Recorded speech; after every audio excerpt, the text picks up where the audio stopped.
नमस्कार, सीधी लकीर विद धीरेन्द्र पुंडीर में आपका स्वागत है। आज बात कर रहे हैं यूपी के उस सिनेरियो की जहां यूपी में दो राजनीति जरूर चलती हैं। चुनाव हो तो यूपी में एक तो वो राजनीति जो आपको दिखाई देती है कि कौन जीत रहा है, कौन हार रहा है, किस पार्टी को ज्यादा सीट मिल रही है और कौन दिल्ली तक जा रहा है। लेकिन एक दूसरी राजनीति 1952 से ही उत्तर प्रदेश में चलती है, यानी पहले आम चुनाव से, वो है कि गांधी फैमिली क्या कर रही है। 1952 में भी आप ये सवाल समझ रहे होंगे कि आखिर गांधी फैमिली क्यों कह रहा हूं, नेहरू क्यों नहीं कह रहा हूं, जवाहरलाल नेहरू, क्योंकि उस वक्त फिरोज गांधी चुनाव रायबरेली से लड़ रहे थे और इसीलिए वहीं से ये गांधी फैमिली जो आज है वो चलती है। तो अब कोई भी यूपी में चुनाव होता है, जो आम चुनाव हो या राज्य का चुनाव हो, उस सब में गांधी फैमिली क्या करेगी, ये एक दूसरी राजनीति है जो पहली राजनीति से कुछ समय से स्वतंत्र हो गई। यानी जीत हार किसी पार्टी की हो, लेकिन गांधी फैमिली में क्या हो रहा है इस पर एक अलग नजर रहती है। पिछली बार 2004 में माफ कीजिएगा 2004 से लगातार जीत रहे राहुल गांधी को स्मृति ईरानी ने अमेठी में मात दी तो लोगों को लगा जैसे आसमान नीचे आ गया हो। हालांकि ये 1977 में राजनारायण इस कारनामे को पहले ही कर चुके थे।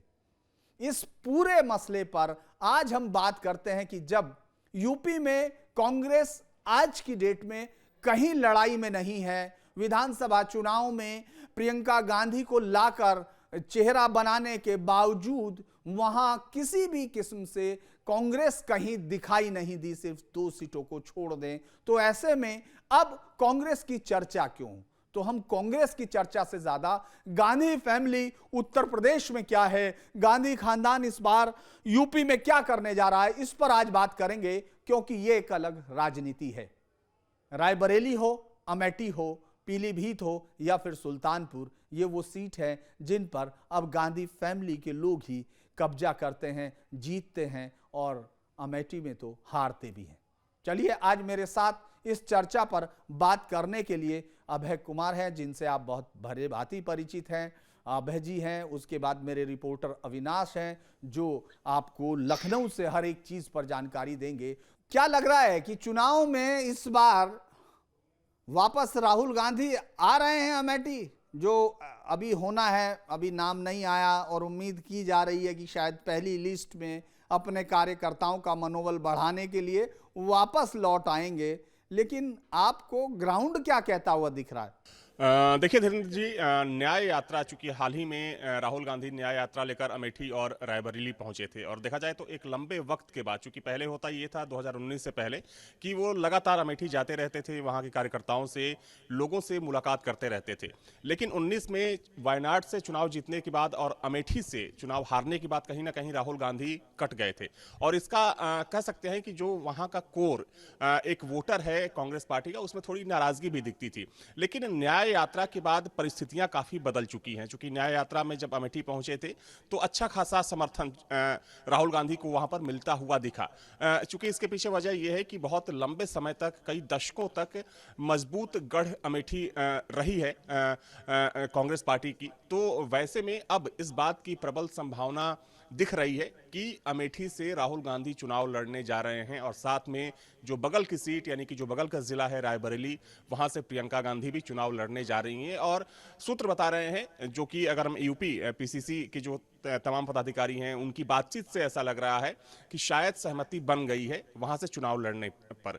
तो देखिए, अगर इस बार चूंकि देखा जाए तो पिछली बार की तरह ही इस बार भी वहां चुनाव जो होगा बहुत आसान नहीं होने वाला है, क्योंकि अगर हम पिछले 5 सालों की बात करें तो 2019 में तो चूंकि नई थी स्मृति ईरानी, हालांकि उससे पहले भी वो चुनाव लड़ चुकी थी, हारी थी, लेकिन 5 साल तक उन्होंने वहां पर मेहनत किया। पिछले 5 सालों की बात करें तो पिछले 5 सालों में स्मृति ईरानी लगातार वहां पर जाती रही हैं, महीने में कम से कम 1 बार नहीं तो 2-3 बार वहां पर कार्यकर्ताओं से वो संपर्क भी करती हैं। और देखिए, सच ये भी है कि अगर हम पिछले 5 सालों की बात करें तो जो परियोजनाएं या जो भी विकास के कार्य वहां पर कराए गए अमेठी में, कहीं ना कहीं जो उसका पूरा क्रेडिट जाता है वो या तो मोदी सरकार को जाता है या फिर योगी सरकार को जाता है। और चूंकि बीजेपी वहां पर एक मैसेज डिलीवर करने में सफल भी हुई है कि डबल इंजन की सरकार ने अमेठी को काफी कुछ दिया, और खासतौर पर जो उसका बुनियादी ढांचा था अमेठी का, उसको दुरुस्त करने में, उसको मजबूत करने में एक बड़ी भूमिका निभाई। तो इस मैसेज को बीजेपी ने डिलीवर किया है पिछले 5 सालों में।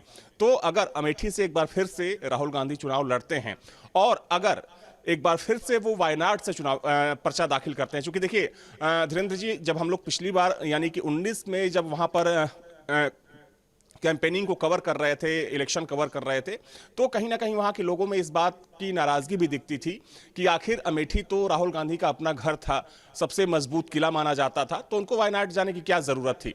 तो इस बार भी ये देखना दिलचस्प होगा कि क्या राहुल गांधी सिर्फ अमेठी से चुनाव लड़ते हैं या सिर्फ वायनाड से चुनाव लड़ते हैं या फिर दोनों जगह से चुनाव लड़ते हैं।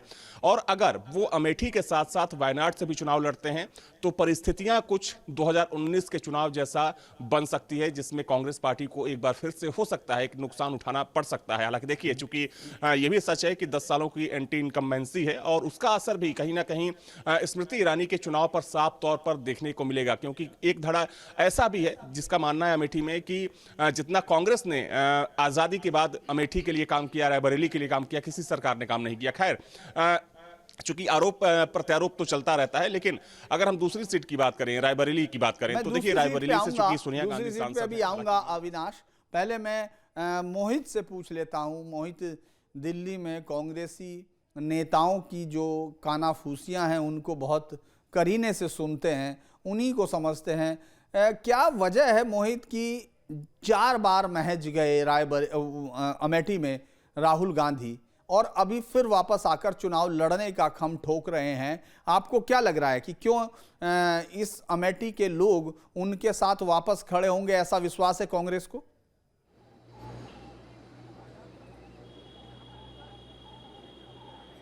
देखिए धीरेन्द्र जी, बहुत महत्वपूर्ण आपने ये सवाल कर दिया है कि क्या इस बार अमेठी की जनता या ये कहें कि जो कांग्रेस के कार्यकर्ता हैं एक बार फिर से जो है क्या राहुल गांधी के साथ, क्योंकि 2019 में आपने देखा कि राहुल गांधी की जिस तरीके से हार हुई, तो क्या इस बार उसी उत्साह के साथ, उसी ताकत के साथ, उसी आत्मविश्वास के साथ क्या राहुल गांधी एक बार फिर से ताल ठोक सकते हैं?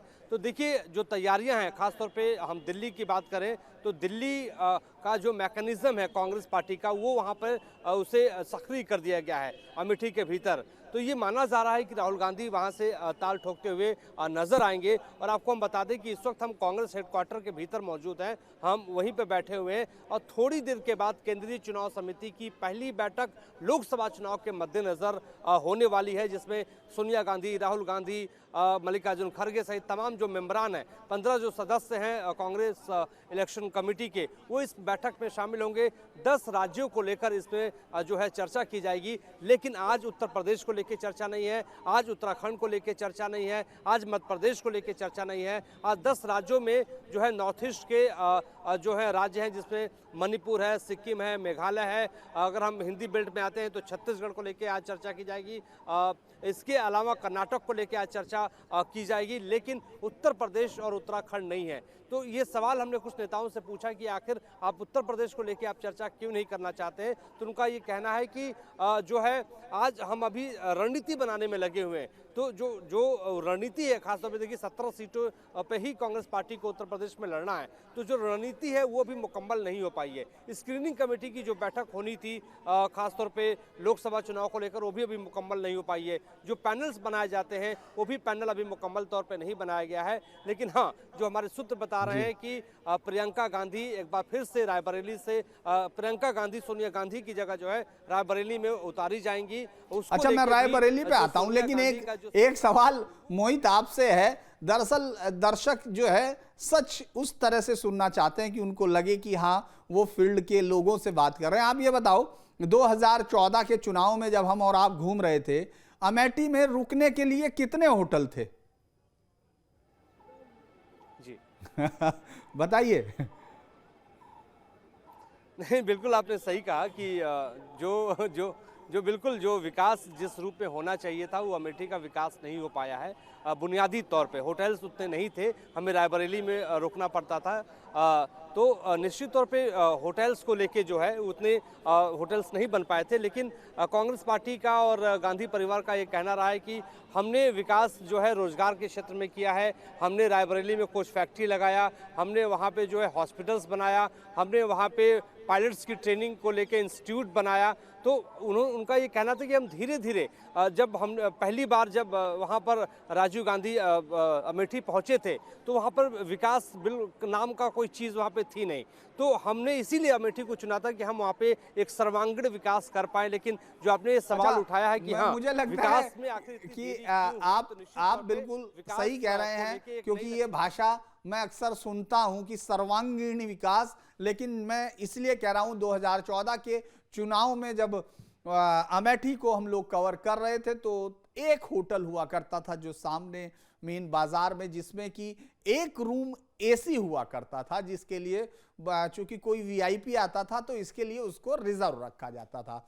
ये तमाम चीजें अमेठी की थी। वो अमेठी जिसको संजय गांधी ने गांधी परिवार के लिए तैयार किया था, फिर वो अमेठी जिसने राजीव गांधी को देखा, फिर वो अमेठी जिसने सोनिया को दिया जो चुनाव जिताया, उसके बाद वही अमेठी जो लगातार राहुल गांधी को जिताकर संसद भेजती रही और आखिर एक दिन उसका धैर्य चूक गया और उसने उसको चुना जो वहां बाहर से, इस राज्य के बाहर से आकर, जिसका कोई रिश्ता नहीं था अमेठी से, तो वो जीतती हैं। तो इसके पीछे कहीं ना कहीं बहुत सारे कारण होते हैं, ऐसे नहीं होता। मेरे साथ अभय जी जुड़ गए हैं। आप मुझे ये बता पाएंगे कि अगर हम 2022 के आंकड़ों को देखें तो क्या कोई उम्मीद दिखाई देती है 2024 में विधानसभा चुनाव के आधार पर देखें तो?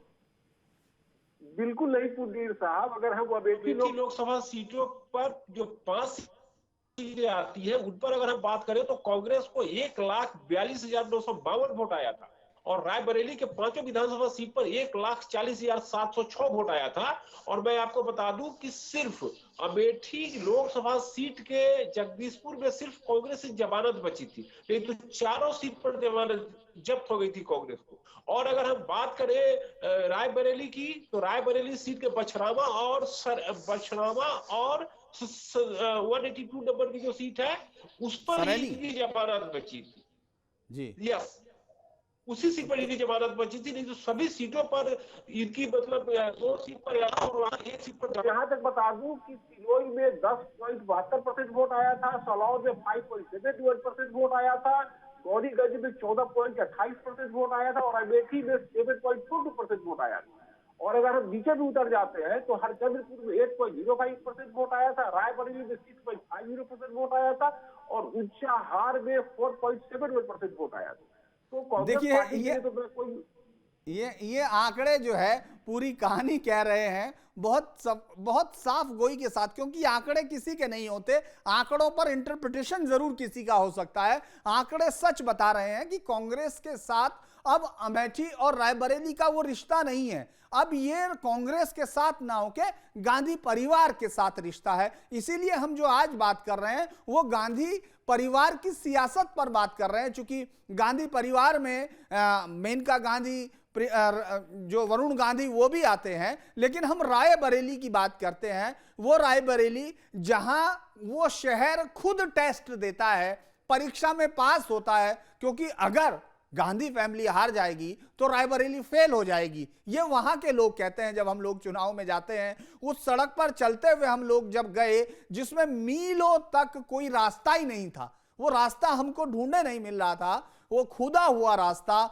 वहां बंद पड़ी हुई फैक्ट्रियां, लेकिन जैसे ही हम बात करते थे तो वो ये कहते थे कि साहब रायबरेली को तो पेपर देना है और पास करना है गांधी फैमिली को। तो मुझे लगता है कि इस बार चूंकि सोनिया गांधी नहीं है, पिछली बार दिनेश सिंह जो है बहुत तकड़ा चुनाव लड़े थे, और इस बार अगर ऊंचा हार, यानी समाजवादी पार्टी के पास 5 में से 4 सीटें थी, ऊंचा हार की सीट मनोज पांडे के पास जो लगातार जीत रहे थे समाजवादी पार्टी से, और अदिति सिंह जो सदर से, यानी अखिलेश सिंह एक जमाने में कांग्रेस के मुख्य लेफ्टिनेंट हुआ करते थे और सदर जो है रायबरेली इतनी ताकत कांग्रेस को देती थी कि वहीं से जीतती थी।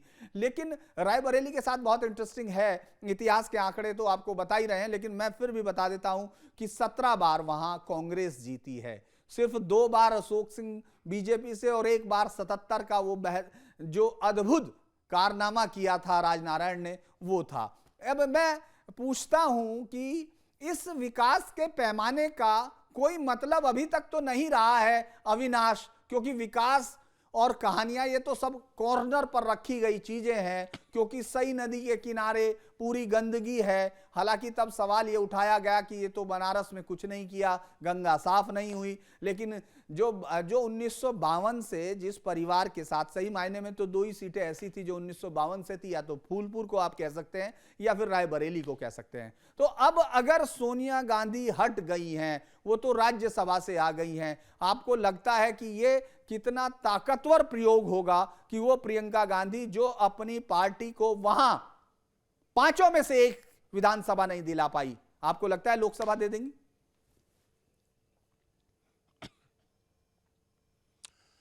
देखिए धीरेन्द्र जी, जितनी मेरी राजनीतिक समझ है और जितना मैंने कवर किया है रायबरेली को, उस हिसाब से मैं इतना कह सकता हूं कि जो रायबरेली में इस बार मुकाबला होगा वो अमेठी से ज्यादा टफ होगा कांग्रेस पार्टी के लिए। और चूंकि इसके पीछे देखिए कई वजह है। जो इस वक्त समीकरण बन रहा है, चूंकि देखिए पहले कांग्रेस, ठीक है वो कांग्रेस का एक बेस रहा है, लेकिन जो मजबूत उसके चेहरे होते थे, जो मजबूत आधार होते थे, कहीं ना कहीं वो कड़ियां कट गई है कांग्रेस से। 2022 का जो विधानसभा चुनाव हुआ, उस चुनाव में जो रायबरेली सदर की सीट थी, वहां से अदिति सिंह जो पहले कांग्रेस में हुआ करती थी, वो बीजेपी में आई, और सदर में कहा जाता है कि कांग्रेस सबसे मजबूत मानी जाती है रायबरेली सदर में, वो सीट कांग्रेस पार्टी हार गई। दिनेश सिंह, हालांकि वो राइवल थे अखिलेश सिंह के, लेकिन वो अब बीजेपी के साथ हैं। और जो पिछला चुनाव था उसमें कह सकते हैं कि बीजेपी का परफॉर्मेंस बहुत अच्छा तो नहीं था, लेकिन ठीक ठाक वोट बीजेपी वहां पर लेकर आई थी। एक देखिए हाल में जो एक सियासी घटनाक्रम चेंज हुआ है, वो कह सकते हैं कि एक गेम चेंजर हो सकता है। गेम चेंजर कौन है? वो नाम है मनोज पांडे का। मनोज पांडे ऊंचाहार से कई बार के विधायक रहे हैं, और देखा जाए तो इस बार का जो चुनाव हुआ, चूंकि इस लहर में, और अमरपाल मौर्य जो अभी राज्यसभा भेजे गए हैं ऊंचाहार से, वो बीजेपी के कैंडिडेट थे पिछले विधानसभा चुनाव में।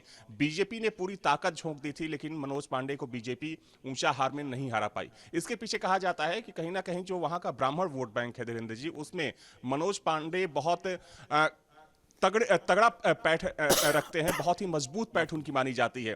तो अगर मनोज पांडे आते हैं सियासी मैदान में, और बीजेपी अगर वहां से टिकट देती है, हालांकि देखिए अभी चूंकि कई नामों की चर्चा चल रही है, कुमार विश्वास के नाम की भी चर्चा वहां चल रही है कि कुमार विश्वास को बीजेपी उम्मीदवार बना सकती है, लेकिन इन तमाम समीकरणों को देखें, जो सियासी समीकरण भी हाल फिलहाल में दिख रहे हैं, तो उसको देखते हुए कह सकते हैं कि कांग्रेस के लिए अब रायबरेली की सीट भी उतनी आसान नहीं रह गई है जितना पहले हुआ करती थी। और अगर मनोज पांडे के चेहरे पर भरोसा बीजेपी करती है, मैं ये कहता हूं अविनाश कि एक बहुत अच्छा नाम है कुमार विश्वास का।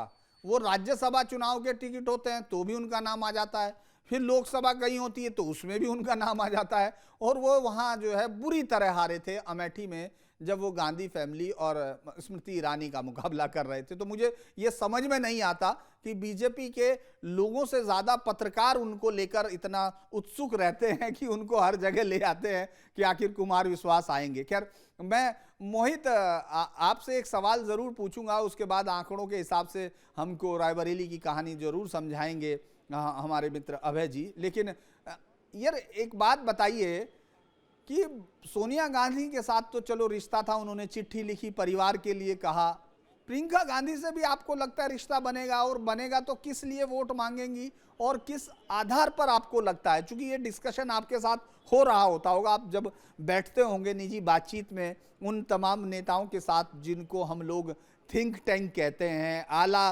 कमान कहते हैं, तो आपको लगता है उनके पास कोई गणित है क्या?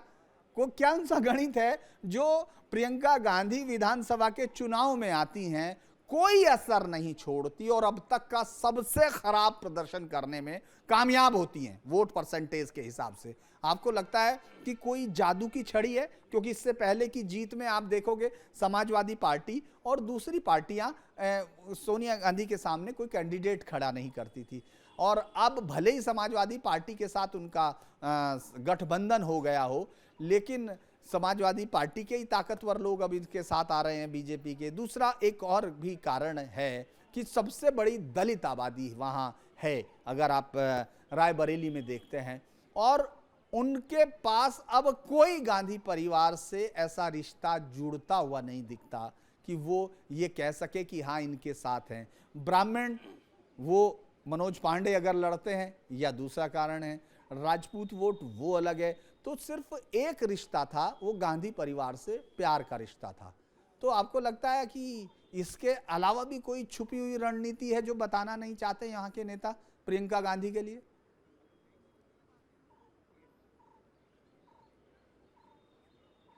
मोहित, बिल्कुल बड़ा दिलचस्प आपने सवाल धीरेन्द्र जी किया है। अगर 1952 के हम बिल्कुल, मेरी आवाज आ रही है धीरेन्द्र जी? जी जी, कैरी ऑन। मेरी आवाज आ रही है? हाँ आ रही है। जी, आप अगर हम बताइए। 1952 से लेकर 2024 के आंकड़ों को अगर हम देखें तो 3 बार ही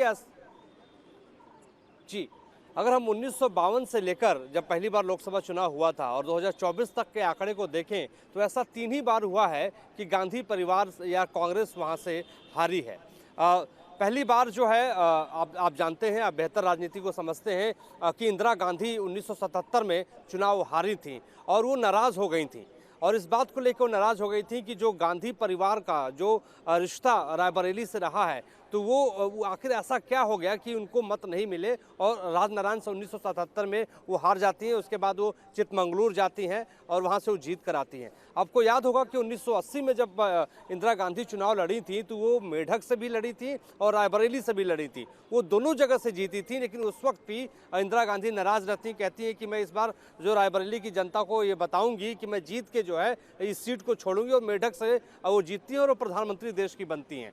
तो वो जो एक नाराजगी का रिश्ता रहा है वो निश्चित तौर पे गांधी परिवार का तो रायबरेली से रहा है। लेकिन अब ये सवाल अब ये है कि आज के दौर में गांधी परिवार का रिश्ता कितना मधुर है, कितना मजबूत है, क्योंकि सोनिया गांधी ने एक भावुक चिट्ठी लिखी और कहा कि मैं उम्मीद करती हूं कि जो रिश्ता अब तक रहा है उसी रिश्ते को हमारे परिवार के सदस्यों को जो है सदस्य को रायबरेली की जनता उसी तरीके से प्यार करती हुई नजर आएगी। इस बार आपको बता दें कि सोनिया गांधी के हटने के बाद जो वहाँ पे मैकेनिज्म, खासतौर पे जो व्यवस्था, जो रणनीति रही है, चाहे हम गांधी परिवार के, चाहे हम किशोरीलाल शर्मा की बात कर लें या दूसरे नेताओं की बात कर लें जो सोनिया गांधी के वहाँ पे सांसद प्रतिनिधि रहे, वो लगातार वहाँ पे सक्रिय होते हुए नजर आए हैं। और आपको याद होगा कि जब 1999 में सोनिया गांधी वहाँ से चुनाव लड़ी थी तो धुआंधार प्रचार प्रियंका गांधी ने किया था और वहाँ पर मार्जिन 3 लाख से ज़्यादा का था। सोनिया गांधी जीत कर वहाँ से वापस आई थी। तो उस समय से ही एक रिश्ता प्रियंका गांधी का रायबरेली से खासतौर पे रहा है। अपनी मां का चुनाव वहां पे वो करती रही है। जो आपने अभी सवाल किया है कि विधानसभा चुनाव में जो है कांग्रेस पार्टी जो है नील बटा सन्नाटा रहती है, बेहतर प्रदर्शन नहीं कर पाती है, लेकिन लोकसभा चुनाव में जीत कर आती है। इस पर भी पार्टी के नेताओं का ये कहना रहता है कि जो विधानसभा का चुनाव रहता है वो दूसरे इश्यूज पे होता है, लेकिन जैसे ही लोकसभा का चुनाव आता है तो उनको गांधी परिवार का कोई सदस्य अपना दिखता है, इस वजह से उनको जो है चुनकर लोकसभा भेज दिया जाता है। अब इस बार क्या सोनिया गांधी के हट जाने के बाद वही प्यार क्या वो गांधी परिवार के दूसरे सदस्य प्रियंका गांधी के लिए भी बना के रखेंगे? तो ये निश्चित तौर पे ये जनता जनार्दन को तय करना है, मतदाता को तय करना है। लेकिन हाँ, मुकम्मल तौर पर कांग्रेस पार्टी ने अब रणनीति बनानी वहां पर शुरू कर दी है कि किस तरीके से प्रियंका गांधी को वहां पे उतारना है, किस तरीके से प्रचार प्रसार वहां पे करना है। फिर के वही बात आ जाती है कि टेस्ट जो है रायबरेली को देना है, जनता को नहीं देना, मतलब प्रियंका को नहीं देना है। आप कुछ आंकड़े जोड़ना चाहेंगे अभय जी? आपको क्या लगता है कि आंकड़े जो है इस दिलचस्प कहानी को और दिलचस्प बनाएंगे कि क्यों गांधी परिवार जीत जाता है इसके बावजूद, जबकि विधानसभा में बहुत खराब प्रदर्शन रहता है? जी अभय जी। देखिए, पहले तो मैं, जैसे मोहित भाई ने बताया, मैं मोहित भाई के बात को थोड़ा सा आगे बढ़ाने का प्रयास कर रहा हूँ। जब 77 में इंदिरा गांधी चुनाव हारी थी तो राजनारायण जी को 1,77,719 वोट आया था और 55,262 वोट से उन्होंने इंदिरा गांधी को हराया था। फिर 1978 में चिकमंगलूर के सांसद मिस्टर चंद्र जी थे, तो उन्होंने अपने सीट को ऊपर रिजाइन करके इनको बाइपोलर आया तो इंदिरा गांधी को 2,49,376 वोट आया था और 77,343 वोट से चुनाव जीते। एक बेडक से जब इंदिरा गांधी की हत्या हुई तो बेडक की सांसद थी, और जानते हैं क्या हुआ था, जब 84 में जब चुनाव हुआ तो बेडक सीट पर कांग्रेस हार गई थी। सुन लीजिए, मैं फिर से एक बार रिपीट कर रहा हूं, जिस इंदिरा गांधी के सिंपैथी वे में पूरा भारत में 491 सीट लड़ करके 404 सीट जीती थी। 1994 का जो मेन चुनाव हुआ था, जिसमें असम का, पंजाब का और कुछ जगह का इलेक्शन नहीं हुआ था, जब मेन चुनाव हुआ था उसमें कांग्रेस पार्टी 491 सीट पर चुनाव लड़ी थी और 404 सीट जीती थी। उस चुनाव में बेडक सीट पर कांग्रेस पार्टी चुनाव हार गई। पी शिवशंकर कांग्रेस पार्टी के प्रत्याशी थे और चुनाव हार गए थे, 1618 वोट से आ रहे थे, कोई बहुत मार्जिन से नहीं आ रहे थे। तो फिर से एक बार कि जिस इंदिरा गांधी की सिंपैथी में पूरा कांग्रेस पार्टी ने पूरे देश में अपना परचम लहराया था, उस चुनाव में इंदिरा गांधी के व्यक्तिगत सीट पर जब वो सांसद थी, वह सीट कांग्रेस हार गई। तो यह रहा है कांग्रेस पार्टी का एक मतलब ये है। अब मैं बता रहा हूं कि अब साउथ की अगर हम बात करें तो गांधी परिवार साउथ से चुनाव 1978 से ही फाइट करना शुरू किया, लेकिन कभी भी यह परिवार आज तक एक सीट से 2 बार चुनाव नहीं लड़ा। राहुल गांधी अगर अभी तक घोषणा नहीं आया है, मेरी जानकारी में राहुल गांधी वायनाड से चुनाव लड़ेंगे, घोषणा नहीं आया है। जब तक घोषणा नहीं आता है तब तक यह परिवार आज तक साउथ में जब भी चुनाव लड़ा है तो एक सीट से दोबारा कभी नहीं फाइट किया है। चिकमगलूर में इंदिरा गांधी 1980 में चुनाव नहीं फाइट की, वो बेडक में जाके चुनाव फाइट किया उन्होंने। सोनिया गांधी 1999 का लोकसभा चुनाव लड़ी थी बेल्लारी से, लेकिन फिर दोबारा फाइट करने नहीं गई। और मैं एक बेल्लारी की कहानी बता दूं कि उसके बाद 1999 के लोकसभा चुनाव के बाद एक बार बाईपोल कांग्रेस जीती है, नहीं तो कांग्रेस सोनिया गांधी ने जब बेलारी सीट खाली किया तो उस बार बाईपोल हुआ, कांग्रेस जरूर जीती। 2018 के बाईपोल में कांग्रेस जीती, नहीं तो 2004 का लोकसभा चुनाव कांग्रेस पार्टी हारी है, 2009 का लोकसभा चुनाव हारी है, 2018 का लोकसभा चुनाव हारी है, तो 2014 का हारी है और 2019 में भी हारी है। तो यह तो इनका परिवार का इतिहास रहा है। देखिए राहुल गांधी दोबारा वहां कितना बढ़िया जो है ये चीज दर्शकों को बताई है, हमको भी, कि मेढक की वो सीट जो, ये वो रिश्ता है जो अलग करता है, जो आंकड़ों को पलटता है, क्योंकि वो रिश्ता अलग हो जाता है जब गांधी फैमिली लड़ती थी। लेकिन गांधी फैमिली का ही हिस्सा है जो दूसरी पार्टी से लड़ता है, वो है पीलीभीत और सुल्तानपुर सीट। पीलीभीत एक पूरी गांधी फैमिली की सीट कह सकते हैं। जब से मेनका गांधी ने वहां शुरू किया इलेक्शंस, एक बार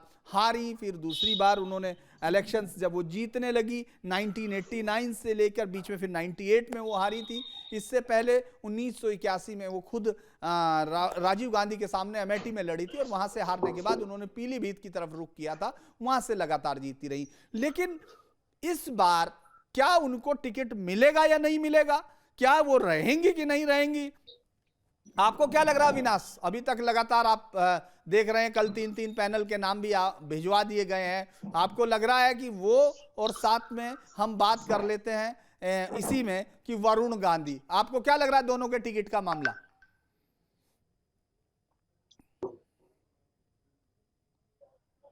बहुत बड़ा सवाल है कि सुल्तानपुर से क्या मेनका गांधी को टिकट मिलेगा या फिर पीलीभीत से क्या वरुण गांधी रिपीट होंगे। देखिए, जो जानकारी हम लोगों के पास है, चूंकि उसके मुताबिक ऐसी जानकारी है कि मेनका गांधी ने बीजेपी आलाकमान से ये कहा है कि आप भले ही मेरी सीट काट दीजिए, यानी कि आप भले ही मुझे सुल्तानपुर से टिकट ना दीजिए, लेकिन मेरे बेटे को पीलीभीत से आप टिकट दे दीजिए, वरुण गांधी को। लेकिन देखिए, अगर हम पिछले 1 से 2 सालों की घटनाक्रम को देखें, जिस तरीके से बागी नजर आते थे वरुण गांधी, तो उनके उस तेवर को देखते हुए और जिस हिसाब से उन्होंने बीजेपी आला कमान के ऊपर हमले बोले थे, उसको देखते हुए तो इस बात की बहुत कम संभावना दिख रही है कि बीजेपी उन्हें एक बार फिर से अपना उम्मीदवार बनाएगी, वरुण गांधी को। क्योंकि देखिए, आपको याद होगा कि बीच बीच में ऐसी भी खबर आ रही थी कि हो सकता है कि पीलीभीत से वरुण गांधी टीएमसी से चुनाव लड़ें, समाजवादी पार्टी से चुनाव लड़ें, लेकिन अभी तक उस पर भी कोई बातचीत नहीं हो पाई है।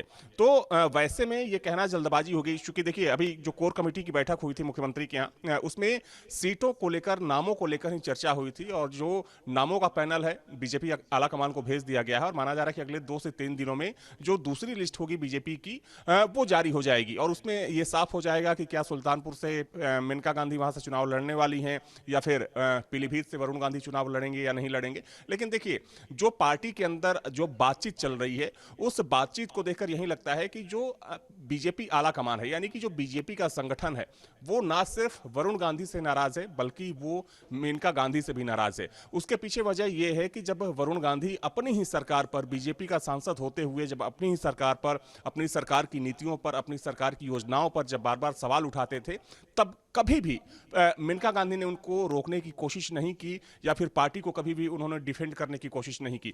तो ये एक बहुत बड़ा सवाल है जो अभी बीजेपी संगठन के भीतर ये चीजें चलती हैं। जो संगठन के महत्वपूर्ण पदाधिकारी होते हैं वो इशारों इशारों में कहीं ना कहीं इस बात को हम लोगों से भी बोलते हैं कि जिस नेता ने अपनी ही सरकार को घेरने में कोई कसर नहीं छोड़ी, जिसने प्रधानमंत्री से लेकर मुख्यमंत्री से लेकर जिसने पार्टी अध्यक्ष को नहीं छोड़ा, तमाम सवाल खड़े किए, तो वो कहे कि हमारी पार्टी का नेता। तो इस घटनाक्रम को देखते हुए और इन इशारों को देखते हुए तो इसकी संभावना बहुत कम लग रही है। हालांकि देखिए कुछ दिनों से जरूर उनके कह सकते हैं कि बयानों में कुछ बदलाव आया है, थोड़ा सा प्रो जो एंटी बीजेपी हो गए थे अब उस रुख में थोड़ा सा बदलाव दिख रहा है। कुछ ऐसी बातें उनकी निकलकर सामने आई है जिससे लग रहा है कि शायद वरुण गांधी एक बार फिर से बीजेपी के पाले में, चूंकि बीच में तो ये बात बिल्कुल तय मानी जा रही थी कि वो या तो टीएमसी से चुनाव लड़ेंगे या फिर समाजवादी पार्टी से, लेकिन अभी कहना थोड़ा सा मुश्किल है। लेकिन हाँ, इतना जरूर है कि जो चीजें बाहर निकल कर आ रही हैं जी, मैं डाटा तो पूछूंगा अभय जी से, लेकिन एक बार मोहित से मैं पूछ लेता हूं। मोहित, कभी भी गांधी फैमिली में आपको लगता है वरुण गांधी को, राजनीतिक गांधी फैमिली में वरुण गांधी को माना जा सकता है, ऐसा लगता है आपको? यानी उनको कभी कांग्रेस से उम्मीद हो सकती है क्या?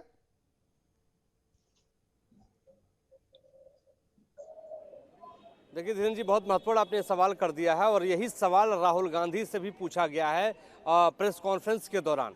और राहुल गांधी ने सीधे तौर पे, आपको बता दूं कि साफ गोही से जवाब दिया था और उन्होंने ये कहा था कि वरुण गांधी की विचारधारा अलग है और उनकी विचारधारा से मेरी विचारधारा नहीं मिलती है, लिहाजा पार्टी में हम उनके एक साथ हम उनके साथ नहीं चल सकते हैं। तो सीधे तौर पे एक मैसेज यही है कि वरुण गांधी को कांग्रेस में कोई जगह नहीं है। जब पब्लिक फोरम पर प्रेस कॉन्फ्रेंस के दौरान राहुल गांधी ने ऐसी बात कह दी है, वो भी स्पष्टवादिता के साथ, तो निश्चित तौर पे वरुण गांधी का कोई भविष्य कांग्रेस पार्टी के अंदर तो नहीं दिखाई देता है। तो जो वरुण गांधी लगातार जो बात चल रही थी कि अलायंस कांग्रेस पार्टी के साथ होगा और समाजवादी पार्टी से उनको टिकट दिया जा सकता है सुल्तानपुर से या पीलीभीत से, तो वहां पर भी अब कोई गुंजाइश बनती हुई दिखाई नहीं दे रही है, क्योंकि कांग्रेस ने कह दिया है कि हम अपने कोटे से वरुण गांधी को कोई सीट नहीं देंगे, मेनका गांधी को हम अपने कोटे से कोई सीट नहीं देंगे। अगर आपको कोई बातचीत करनी है तो आप बात कर लीजिए, सहमति बना लीजिए, हम अपनी तरफ से उनके लिए न प्रचार करेंगे और नहीं आप सीट देंगे।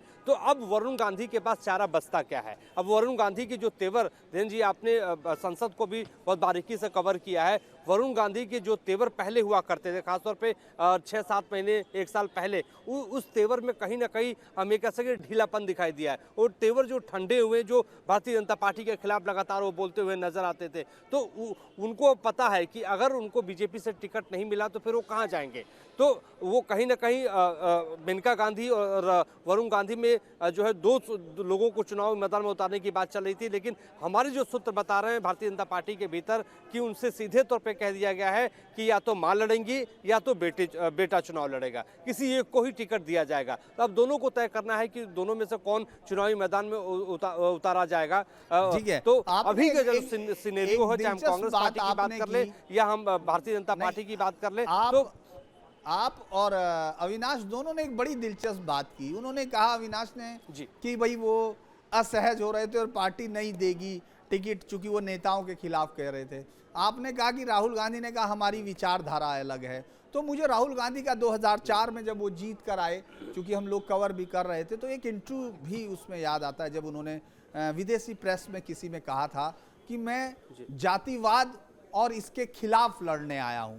आज राहुल गांधी उसी वैचारिक जातिवाद के लिए पूरी ताकत के साथ पत्रकारों से, आने वाले स्टेज पे कार्यकर्ताओं से, चलते हुए लोगों से सिर्फ जाति पर ही बात कर रहे हैं। यानी 2004 से 2024 के बीच का सफर, ये वापसी का सफर है। उसी तरह से जिस बीजेपी को अपने कई सारे हम लोग ये देखते रहे हैं कि बीजेपी एज मानती है, एज बार होगा। 2014 में, 2019 में जब टिकट कटे तब बहुत सारी चीज़ें सामने आई, लेकिन वही बीजेपी अभी अगर टिकट की टैली देखते हैं तो कुछ और दिखाई देती है। यानी सीधे तौर पर बात जीत की होती है, बात जीत हार की होती है। वहां राजनीतिक जो सिद्धांत की बात की जाती है वो साल में एक बार पहनने वाले गहनों की तरह होती है, जिसको अक्सर राजनेता स्टेज पर पहनकर आते हैं और उसके बाद जब चुनावी रणनीति तय करते हैं उसको उतारकर कोने में रख देते हैं। तो मैं, अभय जी, आप क्या इन दोनों सीटों के बारे में, सुल्तानपुर और पीलीभीत, या इस पूरे परिवार के बारे में कुछ और बेहतर तरीके से जोड़ना चाहेंगे जो डाटा से आपको लगता है?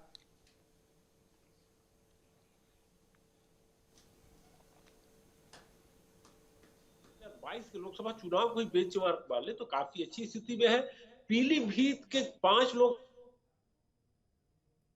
हेरी सीट पर एक समाजवादी पार्टी के विधायक है, नहीं तो चारों पर बीजेपी के विधायक हैं, और सुल्तानपुर में इसौली सीट छोड़ करके चारों पर बीजेपी के विधायक हैं। तो वहां पर अगर हम 22 को ही बेंचमार्क माने तो बीजेपी को कोई समस्या नहीं है। जो भी कैंडिडेट आएगा उसको कंफर्टेबिलिटी रहेगी, जीतेगा, क्योंकि आपका चैनल बहुत ही इंपॉर्टेंट चैनल है, जनता के द्वारा देखा जाता है। तो मैं कोई प्रिडिक्शन करके उनके दिमाग को नहीं इंगेज करूंगा। हाँ, स्थिति अच्छी रहेगी, मैं इतना बोल सकता हूँ और मैं बोल भी रहा हूँ।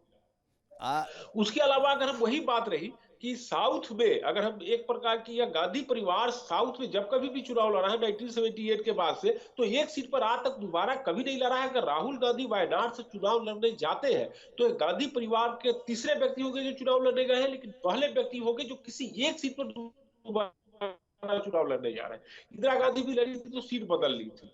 तो फिर इस तरह की बातें मतलब देखना है कि राहुल गांधी और क्या करते हैं। और एक बात मैं फिर से दर्शकों को बताऊंगा कि जिस बेडक सीट की, जब इंदिरा गांधी का निधन हुआ तो बेडक की एमपी थी वो, और उस सीट पर 1984 के लोकसभा चुनाव में कांग्रेस पार्टी हार गई थी।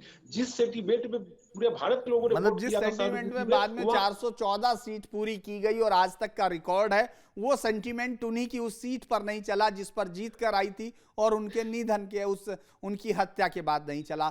एक और सवाल मैं छोटा सा सवाल अविनाश से लूंगा, क्योंकि मुझे ये बड़ा दिलचस्प लगा कि वही वरुण गांधी जो गीता पर मतलब हाथ काटने जैसी जिस तरह के बयानों तक आए थे, वही वरुण गांधी जो तमाम चीजों पर पूरे मुखर होकर पहले 2 साल तक लग रहा था कि जैसे हिंदुत्व के उन नेताओं से ज्यादा वो हिंदुत्व की मशाल लिए चल रहे हैं। अचानक ऐसे क्या हुआ? क्या राजनीतिक कैलकुलेशन में गलती हो गई थी गांधी फैमिली की?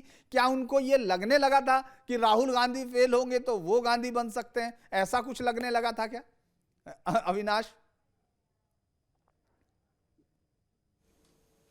बिल्कुल सही कहा आपने। देखिए, क्योंकि अगर हम उस घटनाक्रम को देखें जिस तरीके से वो मुखर हो रहे थे बीजेपी के खिलाफ, कभी चूंकि बीच में ये भी खबर आई थी कि हो सकता है कि कांग्रेस के साथ मां बेटे जा सकते हैं। हालांकि चूंकि राहुल गांधी ने अब तो साफ ही कर दिया है, लेकिन कहीं ना कहीं वो बार्गेन करने की कोशिश कर रहे थे।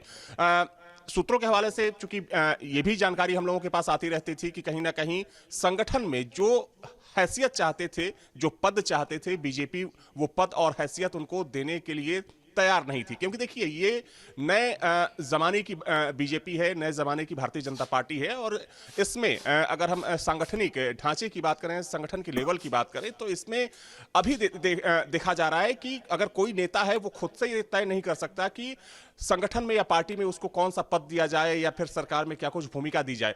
पार्टी नेतृत्व जो तय करता है उसको उसी लाइन पर चलना होता है। इस चीज को शायद वरुण गांधी नहीं समझ पाए। उन्हें लगा कि वो संजय गांधी के बेटे हैं, मेनका गांधी के बेटे हैं, और गांधी परिवार से कहीं ना कहीं ताल्लुक रखते हैं, एक रसूखदार उनका परिवार है, तो उसी हिसाब से पार्टी के अंदर और सरकार के अंदर उनकी भूमिका होनी चाहिए। वो शायद इस बात को नहीं समझ पाए कि अब सब कुछ जो तय करता है वो केंद्रीय नेतृत्व तय करता है, और उसी हिसाब से उसको चलना पड़ता है। और शायद यही वजह रही कि वो बीजेपी के, हालांकि जब 19 का चुनाव हुआ तब तक ऐसा कुछ नहीं था, लेकिन 1 से 2 साल बाद वो अचानक से उनके रुख में बदलाव देखने को मिला और लगातार वो हमले करते रहे। लेकिन अब से कुछ महीने पहले की बात करें तो चूंकि उनके रुख में शायद ये बदलाव इसलिए भी देखने को मिल रहा है कि उन्हें अब ये लग गया है कि जी देखिए, अब हम लोग चूंकि समय एक हम लोगों के निर्धारित सीमा से आगे की तरफ बढ़ रहा है, लेकिन मैं ये बता दूं कि जब वरुण गांधी राजनाथ सिंह टीम में आए थे, यंगेस्ट जनरल सेक्रेटरी थे इसके अलावा उनको वो ताकत दी गई थी जो बीजेपी को उस वक्त लग रहा था, क्योंकि गांधी के सामने गांधी है। उधर दूसरी तरफ अगर हम राहुल गांधी का ट्रैक रिकॉर्ड देखते हैं तो 2004 में जब वो आए, उनकी पार्टी भी अप्रत्याशित जीत के साथ पहुंची। 2009 में उनकी जीत हुई, लेकिन जब 2014 में सबसे ज्यादा वर्स्ट हार 2014 में उनको हुई, और 2019 में भी, जबकि 2017 से 19 के बीच में वो पार्टी के अध्यक्ष के तौर पर भी थे, लेकिन पार्टी बहुत कुछ वो नहीं कर पाई, कई जगह उसने सीटें खो दी। तो ये बात जरूर है कि जीत हार भले ही कुछ हो, लेकिन उत्तर प्रदेश की जनता हमेशा गांधी फैमिली पर नजर जरूर टिकाए रखती है कि आखिर जीतेगी, लड़ेगी या नहीं। ये सब हम लोग देखते हैं। तो आज इतना ही। आज से बात, कल फिर मुलाकात होगी किसी और पर सीधी लकीर विद धीरेन्द्र पुंडीर में। आज के लिए बस इतना ही। नमस्कार।